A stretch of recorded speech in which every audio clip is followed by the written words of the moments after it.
अस्सलाम वालेकुम स्टूडेंट्स, उम्मीद है कि आप सब खैरियत से होंगे। मैं फिर हाजिर हूँ अपनी एक नई वीडियो नई टॉपिक के साथ, एक्सरसाइज 17.5 क्वेश्चन नंबर 9 के साथ। क्वेश्चन नंबर 9 को शुरू करेंगे। क्वेश्चन नंबर 9 में हमें जो बात मार्क दी है, उन्होंने यहाँ पे हमें फंक्शंस दिए हुए हैं और हमें इसमें डोमेन, कोडोमेन और रेंज मालूम करना है। तो डोमेन और रेंज तो हमने लास्ट क्वेश्चन में किया था, इसमें एक नई बात आई है फंक्शन और कोडोमेन की। तो सबसे पहले हम उसे डिस्कस करते हैं कि फंक्शंस और कोडोमेन क्या है। तो जैसे कि आपकी बुक के पेज नंबर 27 में गिवन है कि फंक्शन एक बाइनरी रिलेशन है जिसमें हर डोमेन के साथ एक ही एलिमेंट आएगा और वो है आपके पास रेंज। जैसे कि मैंने बताया कि आपके पास डोमेन, वो पहली वैल्यू डोमेन और दूसरी वैल्यू आपके पास रेंज होती है।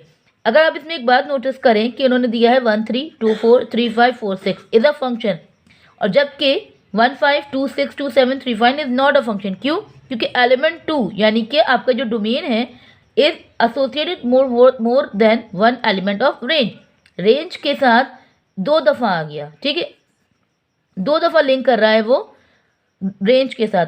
तो डोमेन आपका जो है अगर एक से ज़्यादा दफ़ा आ गया तो वो नॉट फंक्शन बनेगा, लेकिन अगर आपका डोमेन एक ही दफ़ा है, रेंज भी एक ही और एक ही दफ़ा डोमेन आ रहा है, तो वो आपका फंक्शन बन जाएगा। तो ये ध्यान रखेंगे पहले भाई, फंक्शन और नॉट फंक्शन क्या है कि आपका डोमेन रिपीट नहीं होना चाहिए।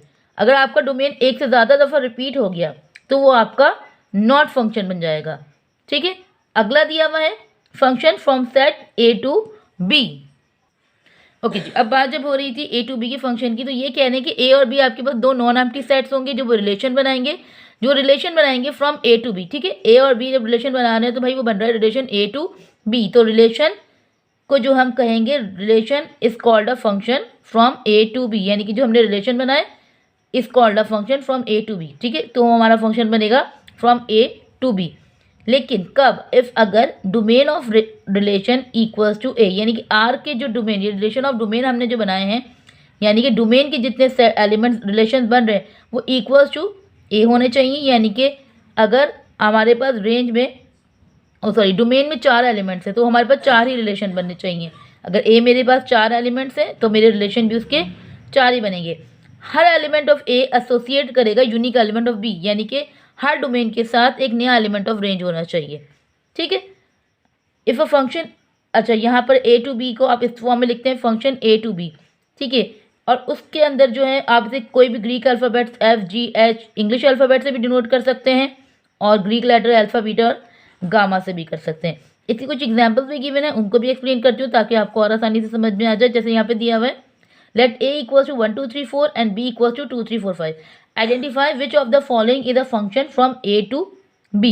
वो कह रहे हैं कि भाई अब आप आइडेंटिफाई करें 3 रिलेशन इन्होंने दिए हैं, कौन सा फंक्शन बन रहा है और कौन सा फंक्शन नहीं बन रहा। तो भाई इन्होंने R1 दिया हुआ है 1 2 2 3 और 3 4। पहली चीज़ उन्होंने कही कि डोमेन ऑफ रेंज बराबर होना चाहिए ए के एलिमेंट में, ठीक है। तो अगर मैं रिलेशन 1 को देखूं तो मेरे ए के पास कितने एलिमेंट्स हैं? 4। और हमारे पास अगर 4 एलिमेंट्स हैं तो हमारे पास रिलेशन भी कितने बनने चाहिए? 4 बनने चाहिए। यहाँ पे ए के एलिमेंट तो 4 हैं लेकिन यहाँ पे रिलेशंस कितने बन रहे हैं? 3। तो R1 जो है वो आपका नॉट फंक्शन हो जाएगा, वो फंक्शन नहीं है। इसी तरह अब मैं अगर 2 को देखूँ, रिलेशन 2 जो मेरा बन रहा है उसमें हमारे पास 1 2 3 1 2 3 4 5 हैं, ठीक है। और अगर 5 एलिमेंट्स तो मौजूद हैं, यानी कि रिलेशन ए हमारे पास 4 हैं, 4 वो मेंबर्स हैं, 4 एलिमेंट्स हैं, तो रिलेशन हमारे पास यहाँ पे कितने बन रहे हैं? 5। लेकिन अगर आप देखें हमने बात की थी कि हमारा जो ए एलिमेंट है उसके साथ बी एक यूनिक एलिमेंट होना चाहिए और डोमेन हमारा रिपीट नहीं होना चाहिए। लेकिन देखिए हमारे पास यहाँ पर एक तो एलिमेंट्स भी ज़्यादा यानी रिलेशन भी ज़्यादा बन रहे हैं, यहाँ 4 है और यहाँ पर 5 बन रहे हैं। और दूसरी चीज़ ये कि हमारा डोमेन हमारा जो है 2 बार रिपीट हो गया, जैसे 2 3 और 2 4। जैसे मैंने यहाँ पे ऊपर आपको बताया था कि आपका डोमेन जो है वो एसोसिएट नहीं करना चाहिए एक से ज़्यादा रेंज के साथ, लेकिन यहाँ पे 2 बार एसोसिएट कर रहा है, यानी कि 2 बार लिंक कर रहा है नए रेंज के साथ, तो ये भी आपका जो है नॉट फंक्शन हो जाएगा। इसी तरह रिलेशन 3 इन्होंने दिया हुआ है। पहली चीज़ ये कि 4 रिलेशन है, हमारा ए भी है, ए के पास भी कितने एलिमेंट्स है? 4। पहली चीज़ इक्वल हो गई। दूसरी, अब आप देखें कि डोमेन भी नया है और रेंज भी नहीं है, जैसे 1 के साथ डोमेन और 2 आपका रेंज। इसी तरह न्यू 2 यानी domain change, range change, domain change, यानी कि हर बार डोमेन एक यूनिक नंबर्स के साथ एसोसिएट कर रहा है, तो रिलेशन 3 जो आपका वो फंक्शन कहलाएगा। तीनों तरह की एग्जांपल्स दे दी मैंने कि आपको पता होना चाहिए कि आपके पास ए के एलिमेंट और आपके रिलेशन वो इक्वल होने चाहिए और हर बार डोमेन एक नए रेंज के साथ एसोसिएट करे, डोमेन रिपीट नहीं हो, तो वो आपका फंक्शन कहलाएगा। तो सिर्फ ये हमारे पास फंक्शन है, बाकी ये भी नॉट फंक्शन है और ये भी नॉट फंक्शन है। लेकिन जैसे जो चीज़ मैंने भी आपको एक्सप्लेन की, उन्होंने वो मैपिंग डायग्राम के जरिए बता दी कि R1 इज नॉट फंक्शन। क्यों? कि डोमेन ऑफ रिलेशन जो है वो बराबर नहीं है ए के। यहाँ पे 4 एलिमेंट्स हैं और वहाँ पर 3 रिलेशन बन रहे हैं। R2 भी नॉट फंक्शन है क्योंकि 2 जो है वो 2 बार एसोसिएट हो रहा है रेंज के साथ, तो वो भी। और R3 हमारा फंक्शन है क्योंकि हमारी रेंज, डोमेन ऑफ रिलेशन और ए के एलिमेंट दोनों इक्वल हैं और डोमेन जो है यूनिक एलिमेंट के साथ एसोसिएट कर रहा है, आप हर बार देख सकते हैं। अब बात हो रही है डोमेन, कोडोमेन और रेंज की। तो अब कोडोमेन और कोडोमेन के बारे में उन्होंने क्या लिखा है? If function from A to B, then A is called its domain first set and B is called its codomain second set. ठीक है, यानी कि आपके पास ए यानी कि पहले ब्रैकेट के जो भी एलिमेंट्स होंगे वो आपके डोमेन कहलाएंगे, सेकंड एलिमेंट के जो भी सेट्स होंगे वो आपके कोडोमेन कहलाएंगे। तो फिर रेंज क्या? क्योंकि हमने पढ़ा था भाई फर्स्ट डोमेन होता है, सेकंड रेंज होता है। लेकिन जब हम फंक्शन के साथ इसे सॉल्व कर रहे हैं तो फंक्शन में पहले एलिमेंट्स के जो भी हैं वो आपके domain, second element of set जो है वो आपके कोडोमेन। फंक्शन क्या बन जाता है? जिससे आपकी इमेजेस बन रही हैं, यानी range is the set of all the images of function. जो भी आपकी इमेज बन रही है ना वो आपकी रेंज बन जाती है, जिससे भी आपकी इमेज बन रही है। जैसे इन्होंने एग्जाम्पल दी है, if function from A to B show in the giving mapping diagram, then write down its domain, codomain and range and also write down the values of function A and function C. अब आपने बताना है कि भाई इसमें domain और codomain क्या है, रेंज क्या है, और ए और एफ का जो है वो सी का, ए और सी का फंक्शन क्या है। तो भाई डोमेन ए अगर मैं बोलूँ तो भाई मेरा पहला सेट जो सेट है वो डोमेन है, यानी कि डोमेन ऑफ फंक्शन क्या, ए क्या है भाई, ए बी सी। और कोडोमेन जो सेकंड सेट है मेरा, यानी कि X Y Z. Range of function यानी कि हमारी रेंज की जो इमेजेस हैं वो फंक्शन की किससे बन रही हैं, यानी ए की बन रही है एक्स के साथ, बी की भी एक्स के साथ, सी की भी जेड के साथ। यानी कि सेकंड सेट में जो हमारी इमेजेस बन रही हैं वो हमारा क्या हो जाएगा, वो फंक्शन हो जाएगा। और उन्होंने बोला कि भाई ए और सी का फंक्शन बताएं, तो ए किसके साथ एसोसिएट कर रहा है, एक्स के साथ, सी किसके साथ एसोसिएट कर रहा है, जेड के साथ। तो यहाँ पर हमने फंक्शन पढ़ लिया, डोमेन, कोडोमेन और रेंज पढ़ लिया। तो हम अपने क्वेश्चन नंबर 9 को स्टार्ट करते हैं। सो क्वेश्चन नंबर 9 में जो हमें फंक्शन बनाना है ए टू बी में, तो हमारे पास फंक्शन आपके पास गिवन है। पहले अगर मैं ए की वैल्यू दूं तो ए की वैल्यू मुझे गिवन है 1, 2, 3 और 4। ठीक है, और बी जो है मेरा वो उन्होंने बोल दिया एन, यानी कि एन आपको पता है भाई नेचुरल नंबर्स हैं जो इसी 1 से ही स्टार्ट होते हैं। फंक्शन जो उन्होंने मुझे दिया हुआ है ए टू बी। ठीक है, जो ए टू बी फंक्शन है तो अगर मैं उसे देखूं तो वो है आपके पास 1, 5, 2, 6, 3, 7 और 4, 8। ठीक है, ये मेरे पास फंक्शन गिवन। आप क्वेश्चन यहाँ पे भी मौजूद है, यहाँ से भी देख सकते हैं। अब इन्होंने बताना भाई बोला है कि पहले आप हमें बता दें भाई कि डोमेन क्या है। ठीक है, मैंने आपसे कहा कि फर्स्ट सेट ऑफ एलिमेंट जो है वो आपका डोमेन है और सेकंड सेट ऑफ एलिमेंट आपका कोडोमेन है। ठीक है, तो भाई मैंने डोमेन बता दिया, डोमेन। ठीक है, डोमेन को हम एक्स नाम सपोज देते हैं। भाई मेरे पास डोमेन क्या है, 1, 2, 3, 4, ये मेरा डोमेन हो गया। कोडोमेन मेरे पास क्या मौजूद है भाई, सेकंड ब्रैकेट जो आपके पास एलिमेंट्स मौजूद हैं वो। तो हमने पता है कि पहला एलिमेंट आपका डोमेन था, उसके साथ जो भी एलिमेंट एसोसिएट कर रहा है वो कोडोमेन है। तो कोडोमेन मेरे पास है 5, 6, 7 और 8। ठीक है, ये कोडोमेन आ गया, यानी कोडोमेन आपकी क्या है भाई, आपके नेचुरल नंबर्स हैं। सही है। अब अगर मैं मैपिंग की बात करूँगी, हम इस पर मैप ड्रॉ करें और मैपिंग करें, तो जो भी फंक्शन बन रहा है वो उसका रेंज बन जाएगी जिसके साथ वो एसोसिएट कर रहे हैं। अच्छा, 1, 5 के साथ कर रहा है, 2, 6 के साथ कर रहा है, 3, 7 के साथ, 4, 8 के साथ। तो ये जो कोडोमेन है वो आपकी कोडोमेन भी बन जाएगी और यही आपकी रेंज भी बन जाएगी। ओके जी, नेक्स्ट है आपके पास उन्होंने बोला है कि हमें वैल्यूज़ बतानी है फंक्शन 2 और फंक्शन 4 की। ठीक है, यानी फंक्शन 2, 1, 2 यानी कि 2 में जो फंक्शन है। ठीक है, तो यानी कि वो पूछ रहे हैं कि फंक्शन 2 यानी कि सेकंड ब्रैकेट में रेंज क्या है। ये जो फंक्शन अगर आपको इस तरह से देना f2 and f4 and also right the values of f2 and f4, तो वो आपसे रेंज पूछ रहे हैं भाई फंक्शन 2 यानी कि सेकंड ब्रैकेट में रेंज क्या है और फोर्थ ब्रैकेट में रेंज क्या है। जैसे हमने पढ़ा था डोमेन और रेंज, तो यहाँ पर वो पूछ रहे हैं कि भाई यहाँ सेकंड ब्रैकेट में हमारे पास का रेंज क्या है। तो भाई सेकंड ब्रैकेट में मेरे पास रेंज है, यानी फंक्शन 2 जो मेरे पास बन रहा है वो है आपका 6, और फंक्शन 4 यानी कि फोर्थ ब्रैकेट यानी उसमें मेरा रेंज है 8। ठीक है, तो मैंने रेंज भी बता दी एंड ऑल्सो रेंज। जिन्होंने जो रेंज फाइंड करने कहा था वो ये रहे कि F2 और F4 यानी कि सेकंड ब्रैकेट की रेंज और फोर्थ ब्रैकेट की रेंज हमें मालूम करनी है। अच्छा जी, क्वेश्चन नंबर 10 में लिखा है ए की वैल्यू और बी की वैल्यू दी है, then find the following relation from A to B function और not if they are function and find their types. अभी वो ये कह रहे हैं कि अब उन्होंने हमें रिलेशन दिए हैं, पहले तो हमें ये बताना है कि वो फंक्शन है या नहीं, और अगर वो फंक्शन है तो अब उनकी टाइप्स ऑफ फंक्शन हमें बतानी है कि भाई इनमें कौन कौन सी टाइप्स ऑफ फंक्शन है। तो फंक्शन और नॉट फंक्शन तो हमने देख लिया क्या होता है। अब पढ़ते हैं कि टाइप्स ऑफ फंक्शंस कितनी गिवन है। तो फंक्शंस की टाइप्स से हम बात कर रहे थे, तो यहाँ पर 3 तरह की दी हुई है, इनटू एंड वन फंक्शन जिसे इंजेक्टिव फंक्शन भी कहते हैं, ऑन टू फंक्शन जिसे सर्जेक्टिव फंक्शन भी कहा जाता है, 101 and onto function bijective function कहते हैं। तो सबसे पहले हम इनटू और 101 फंक्शन को पढ़ेंगे कि वो क्या होते हैं। तो इनटू फंक्शन की बात करेंगे, तो इनटू फंक्शन की अगर मैपिंग डायग्राम से मैं आपको समझाऊं कि a function in which the element B has at least one element which is not associated with the element of A. ठीक है, यानी कि आपके पास बी का कोई कम से कम एक एलिमेंट जो है वो एसोसिएट नहीं करेगा, ए बी का कोई एलिमेंट एक एसोसिएट नहीं करेगा ए के साथ, यानी कि इमेज नहीं बनाएगा। एक एलिमेंट आपका ब्लैंक रहेगा, लेकिन ए के सारे एलिमेंट जो है वो बी के साथ एसोसिएट करेंगे एक्सेप्ट वन एलिमेंट। तो ये आपका जो है वो इनटू फंक्शन बनेगा। ठीक है, जहाँ से जैसे लिखा आपने देख सकते हैं कि एक्स वाई जेड 3 एलिमेंट हैं ए के, बी के कोडोमेन के ए बी सी, लेकिन एक्स वाई जेड सिर्फ ए और बी के साथ एसोसिएट कर रहा है, सी के साथ नहीं। ठीक है, यानी कि प्रॉपर सबसेट ऑफ बी बन रहा है, और आपकी जो रेंज है वो है आपकी ए और बी। तो ये आपका कहलाएगा आपका इनटू फंक्शन।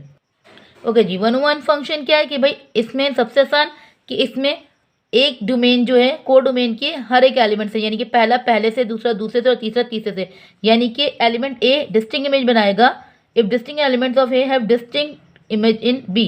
ठीक है, हर एक अपना अपनी एक इमेज बनाएगा। ठीक है, कोई भी किसी को रिपीट नहीं करेगा। तो ये आपका क्या बन जाएगा भाई 101 फंक्शन। जैसे इन्होंने यहाँ पे डिफाइन किया example 1 2 3 and 2 3 4 function A to B है, define as function A 1 2 2 3 3 4 is one of function because distinct elements A have distinct image B as shown in the mapping diagram। ठीक है, हर एलिमेंट जो है अपनी इमेज बना रहा है, कोई भी किसी को रिपीट नहीं कर रहा।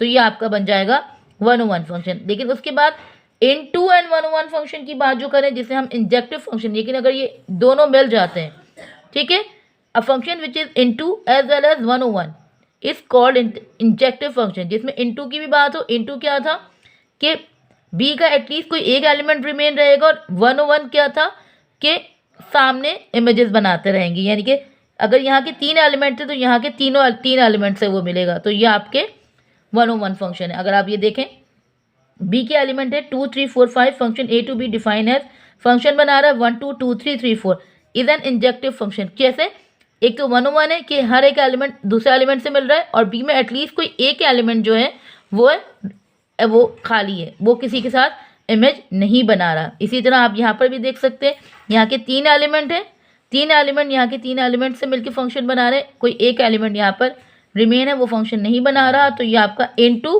और 101 फंक्शन है जिसे हम इंजेक्टिव फंक्शन भी कहते हैं। अगला आपके पास मौजूद है ऑन टू फंक्शन और सर्जेक्टिव फंक्शन। अच्छा जी, ऑन टू फंक्शन क्या है, इसमें आप इसकी मैपिंग भी आप देख सकते हैं कि इसमें जो है आपके पास डोमेन के एलिमेंट ज़्यादा होंगे और कोडोमेन में एलिमेंट्स आपके पास कम होंगे। तो ऑन टू जैसे मैंने आपको बताया कि इसमें जो है कि बी के जो एलिमेंट्स हैं वो एक या एक से ज़्यादा एलिमेंट जो हैं वो मैच करेंगे सेट ए के साथ। ठीक है, ये फिर वो आपका सब्जेक्टिव है। अगर सारे एलिमेंट मैच कर रहे हैं तो सब्जेक्टिव, और अगर जो एक से ज़्यादा एलिमेंट मैच नहीं कर रहे, कोई एलिमेंट रिमेन रह जाता है, तो वो आपका नॉट सब्जेक्टिव बन जाता है। ओके, अब है 101 और ऑन टू फंक्शन। अब 101 और ऑन टू फंक्शन दोनों कंबाइन हो जाएंगे तो वो बाइजेक्टिव फंक्शन कहलाते हैं। ठीक है, 101 फंक्शन जैसे हमने पीछे पढ़ा कि हर एक एलिमेंट जो है वो दूसरे एलिमेंट से मिलता है, तो ये आपके इक्वल एलिमेंट्स हों, और 101 क्रॉसपॉन्डेंस भी कहलाता है ये 101 फंक्शन कि हर एक एलिमेंट दूसरे एलिमेंट से मिल रहा है। यहाँ पे उन्होंने एग्जामिन करने के लिए दे दिया कि भाई हमने बताना है कि फंक्शन है और नॉट फंक्शन। जैसे मैंने आपको बताया कि ए यानी कि ए बी के सारे रिलेशंस के साथ बने तो वो आपका फंक्शन है। रिलेशन 1 हमारा नॉट फंक्शन है क्योंकि ए के सारे एलिमेंट बी से रिलेशन नहीं बना रहे। इसी तरह रिलेशन 2 में अगर हम देखें तो हमारा जो डोमेन है जो वो एक से ज़्यादा नंबर्स के साथ एसोसिएट कर रहा है, यानी कि 3 7 के साथ भी आ रहा है, 3 8 के साथ भी आ रहा है, तो ये आपका भी फंक्शन नहीं है। इसी तरह रिलेशन 3 में आप देखें तो वो हमारा फंक्शन है क्योंकि यहाँ पर ए जो है यूनिक एलिमेंट बना रहा है बी के साथ, यानी कि कोई भी डोमेन हमारा रिपीट नहीं हो रहा। लास्ट वन हमारा जो फंक्शन उन्होंने दिया है डिफ्रेंशिएट करने के लिए 101 क्रॉसपॉन्डेंस और 101 फंक्शन में क्या फ़र्क है। भाई 101 क्रॉसपॉन्डेंस जो हमारा 101 फंक्शन है कि भाई एक एलिमेंट जो है वो दूसरे एलिमेंट के साथ डिस्टिंक्टली एलिमेंट के साथ वो जो है वो मैच करेगा, यानी कि इसके साथ इमेज बनाएगा। ठीक है, खाली अगर हम बात करें कि नंबर फिगर 2 जो है आपके पास there is no 101 correspondence but it represent 101 function, यानी कि ए के एलिमेंट बी के सारे एलिमेंट के साथ मिल तो रहे हैं, तो ये 101 फंक्शन तो है लेकिन क्रॉसपॉन्डेंस नहीं। क्रॉसपॉन्डेंस क्या होगा कि वो सारे एलिमेंट यानी पहला एलिमेंट पहले से, दूसरा दूसरे से और तीसरा तीसरे से मिले। तो ये सारे आपके फंक्शन डिटेल में डिफाइन हो गए। अब हमारे पास जो क्वेश्चन गिवन है उसकी तरफ चलते हैं। जैसे उन्होंने दिया भाई रिलेशन 1, मैं मैपिंग के थ्रू आपको समझाती हूँ तो आपको ज़्यादा बेहतर तरीके से समझ आएगा। ठीक है, तो मैंने यहाँ पे मैपिंग डायग्राम बना ली। ए के सारे सेट्स ए के आ गए, बी हमारा डोमेन और कोडोमेन आ गया।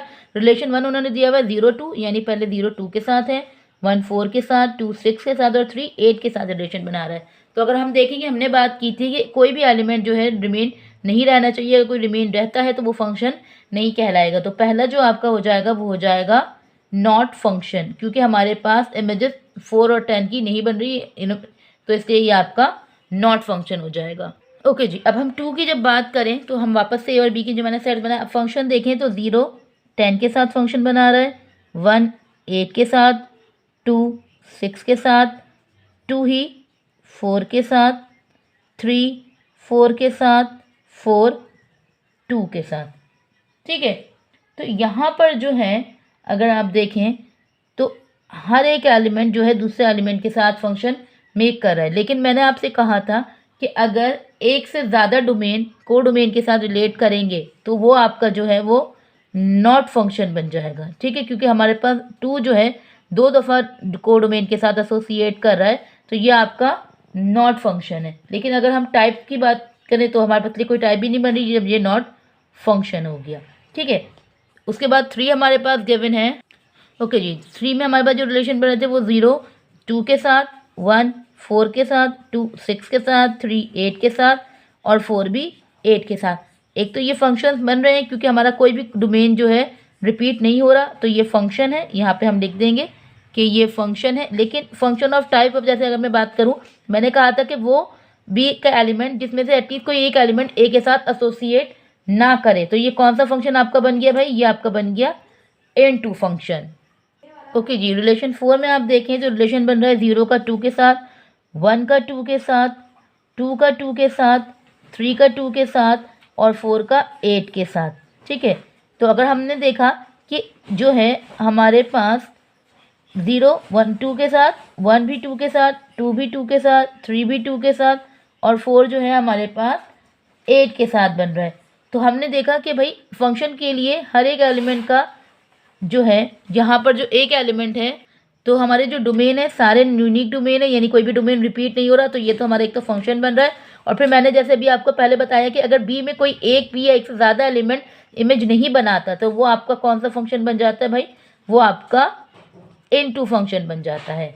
अब नंबर 5 जो मेरे पास गिवन है, ठीक है, लास्ट वन आपके पास जो रिलेशन 5 दिया हुआ है वो कह रहे हैं वो 0 2 के साथ, 1 4 के साथ, 2 6 के साथ, 3 8 के साथ और 4 10 के साथ। ठीक है, तो अगर मैंने कहा था ये दोनों फंक्शन जैसे 101 फंक्शन यानी ए के सारे एलिमेंट मिल भी रहे और क्रॉसपॉन्डेंस भी हो रहे हैं, यानी कि सारे एलिमेंट मिल रहे हैं और डिस्टिंक्ट एलिमेंट है, यानी कि सामने एक एलिमेंट दूसरे एलिमेंट से रिपीट नहीं हो रहा, तो ये आपका कौन सा बन जाएगा, 101 फंक्शन भी है ये,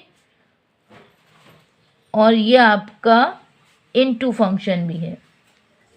ठीक है, एक तो फंक्शन है 101 और N2 फंक्शन। तो ये आपका क्वेश्चन नंबर 10 यहाँ कंप्लीट। उसके बाद आपके पास लास्ट क्वेश्चन नंबर 11 आपके एक्सरसाइज 17.5 का, विच of the following is 101 function और 101 क्रॉसपॉन्डेंस।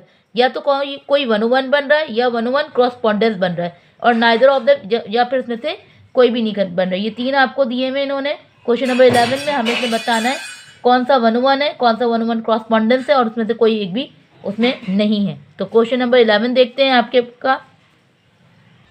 अगर आप यहाँ देखें तो यहाँ पे 0 4 के साथ, 1 6 के साथ और 2 7 के साथ इमेज बना रहा है। यानी कि मेरे पास ए के 3 एलिमेंट है और बी में 4 एलिमेंट है। सही है। अगर मैं ये देखूं, जैसे मैंने यहाँ पर भी पर देखा कि ए के सारे एलिमेंट बन रहे हैं लेकिन बी में हमारे पास एटलीस्ट 1 एलिमेंट रिमेन है। ठीक है, तो मैंने इसमें ये बताया आपको कि ये क्रॉसपॉन्डेंस नहीं है, क्रॉसपॉन्डेंस में सारे एलिमेंट मैच होने चाहिए। यहाँ पे ये कौन सा बन रहा है, ये 101 फंक्शन और इनटू फंक्शन 101 1 to 1 और 101 यानी 1 to 1 फंक्शन और 101। ठीक है, ये फंक्शन बन रहा है कि 1 to 1 फंक्शन और 101 फंक्शन। हमने जैसे पढ़ा था कि जो एलिमेंट्स हैं इसे आप 1 to 1 फंक्शन या 101 फंक्शन कहेंगे। क्रॉसपॉन्डेंस इसलिए नहीं कहेंगे क्योंकि ए के सारे एलिमेंट बी के साथ डिस्टिंक्टली यानी कि एक से एक एलिमेंट मैच नहीं हो रहा, तो इसे आप 101 या 1 to फंक्शन कह सकते हैं। सेकंड में हमारे पास 0 5 के साथ, 1 6 के साथ और 2 7 के साथ, यानी कि मेरे पास ए में भी 3 सेट हैं, बी में भी 3 सेट है और तीनों जो है डिस्टिंक्ट इमेज बना रहे हैं। तो ये आपके पास 1 to 1 भी क्रॉसपॉन्डेंस है और ऑन टू 1 to 1 और 101 दोनों ये आपके पास क्रॉसपॉन्डेंस हो रहे हैं क्योंकि कोई भी एलिमेंट रिपीट नहीं हो रहा, कोई भी रिमेन नहीं है। ठीक है, तो ये आपके इसी तरह थर्ड वन जो आपके पास गिवन है, थर्ड वन में आपके पास 0 5 से इमेज बना रहा है, 1 6 के साथ और 2 7 के साथ। सारी इमेजेस नहीं बन रही हैं, एलिमेंट्स के साथ नहीं हो रहे क्योंकि ए के और बी के एलिमेंट तो सेम है लेकिन इमेजेस नहीं बन रही। तो ये नाइदर है, ना ही ये क्रॉसपॉन्डेंस है। ठीक है, यहाँ ना ही ये क्रॉसपॉन्डेंस बन रहा है और ना ही ये आपके पास 101 फंक्शन बन रहा है। तो हम इस पर नाइदर लिख देंगे। तो ये क्वेश्चन नंबर 11 आपका कंप्लीट। लास्ट क्वेश्चन नंबर 12 जो आपके पास गिवन है आपके पेज नंबर 32 का, कि यहाँ पे पी क्यू और आर 3 सेट दिए हुए हैं और आपको इनके वो बनाने हैं, मैपिंग डायग्राम के जरिए इनके फंक्शंस बनाने के। Function from p into q, r onto p to r which is injective, q to p which is bijective. ठीक है, तो अब इन फंक्शंस को भी हम ड्रॉ कर लेते हैं। तो पहला उन्होंने बोला है कि हमें फंक्शन बनाना है फ्रॉम पी इंटू क्यू, यानी कि पी के इंटू फंक्शन बनेगा। इंटू फंक्शन में क्या होता है कि को डोमेन के सारे एलिमेंट के साथ डिस्टिंक्टली कहता है, यानी ए एक्स के साथ, बी वाई के साथ और जो है इंटू में हमारे पास कोई एक को डोमेन का एलिमेंट रिमेन रहता है और पी के सारे एलिमेंट जो है वो क्यू के साथ अपना रिलेशन मेक करते हैं। तो ए एक्स के साथ बी वाई के साथ आप सी वाई के साथ मिला दें तो ये आपका पहला फंक्शन बन जाएगा, पी इंटू क्यू बन गया। यानी कि इंटू फंक्शन में क्यू का एटलीस्ट कोई एक एलिमेंट जो वो पी के साथ एसोसिएट नहीं करता, तो ये मेरा पहला फंक्शन पी इंटू क्यू हो गया। ठीक है, ऑन टू फंक्शन में हमने देखा कि भाई आर के एलिमेंट ज़्यादा होंगे और पी के आपके पास एलिमेंट्स कम होंगे और पी में एटलीस्ट कोई एक एलिमेंट जो है यानी एक से ज़्यादा एलिमेंट जो है वो सेट ए के साथ वो करेगा, एसोसिएट करेगा। ठीक है, तो ये आपका जो है ऑन टू फंक्शन है, यानी कि आर के सारे एलिमेंट पी के साथ एसोसिएट करे या पी के सारे एलिमेंट जो है एक या एक से ज़्यादा एलिमेंट जो है वो आर के साथ एसोसिएट करे यानी कि उसके साथ फंक्शन मेक करे। तो हम इस तरह बना लेंगे भाई, पी ए के साथ, क्यू बी के साथ, आर सी के साथ और एस बी सी के साथ, या ए के साथ आप जिसके साथ भी बनाना चाहें। ठीक है, तो ये आपका P A Q B R C और एस को भी आप ए के साथ ही एसोसिएट कर दें, सी के साथ कर दें, आपकी मर्जी है। लेकिन ये होता है कि सारे एलिमेंट एसोसिएट हो जाएं और आर जो है ज़्यादा यानी कि एलिमेंट ज़्यादा होंगे और पी के एलिमेंट्स कम होंगे, तो वो आपका ऑन टू फंक्शन बन जाएगा। थर्ड आपके पास गिवन है पी टू आर। ठीक है, पी टू आर बनाना है और जो होगा वो इंजेक्टिव होगा, जैसा कि हमने पढ़ा हुआ है इंजेक्टिव के बारे में। ठीक है, इंजेक्टिव फंक्शन यानी कि इनटू फंक्शन। इंजेक्टिव को क्या कहते हैं, इनटू फंक्शन भी कहा जाता है। सही है, इनटू फंक्शन में क्या यानी ए के सारे एलिमेंट बी के साथ एसोसिएट करें लेकिन दूसरे ब्रैकेट के कुछ एलिमेंट एसोसिएट नहीं करेंगे, यानी वे यहाँ पर एक या एक से ज़्यादा एलिमेंट जो है वो इमेज नहीं बनाएंगे, जैसे ए पी के साथ, बी क्यू के साथ, सी आर के साथ। तो यहाँ पर हमारा एक एलिमेंट रिमेन है ठीक है। कोई एक एलिमेंट हमारा अगर रिमेन हो और जो इमेज नहीं बना रहा वो हमारा इंजेक्टिव या इनटू फंक्शन कहलाता है। तो तीसरा फंक्शन ए पी के साथ, बी क्यू के साथ और सी आर के साथ। तो ये मेरा जो है इनटू यानी कि इंजेक्टिव फंक्शन बन गया। लास्ट में जो फंक्शन बनाना है वो बनाना है बाइजेक्टिव फंक्शन। ठीक है, लास्ट आपका बाइजेक्टिव यानी 101 और ये ऑन इनटू फंक्शन यानी कि पहले और दूसरे एलिमेंट सेम हो आपके और कोई भी एलिमेंट दूसरे एलिमेंट के साथ जो इमेज बना रहा है वो रिपीट ना करे। यानी जैसे एक्स ए के साथ बना दे, वाई सी के साथ बना दे, जेड बी के साथ बना दे। ठीक है, तो यानी कोई भी एलिमेंट एक दूसरे को रिपीट ना करे तो वो आपका बाइजेक्टिव फंक्शन बन जाता है। यानी कि यहाँ पे हम जो फंक्शन बना रहे थे वो के का बना रहे थे, तो ये बन गया आपका फंक्शन एक्स का ए के साथ, वाई का सी के साथ और जेड का बी के साथ। तो यहाँ पर आपकी एक्सरसाइज 17.5 कंप्लीट होती है। मुझे उम्मीद है कि आपको फंक्शन डिटेल में और सही तरीके से समझ में आ गए होंगे। इंशाल्लाह नेक्स्ट वीडियो में नई एक्सरसाइज के साथ फिर मुलाकात होगी। दुआ में याद रखिए। और वो मेंबर्स जो मेरे पास न्यू हैं, मेरी वीडियोस को देख रहे हैं लेकिन उन्होंने मेरे चैनल को अब तक सब्सक्राइब नहीं किया है, वो काइंडली मेरे चैनल को सब्सक्राइब कर दें क्योंकि आपकी सब्सक्रिप्शन मेरी मोटिवेशन है मेरी वीडियोस को बनाने के लिए। अल्लाह हाफिज़, थैंक यू।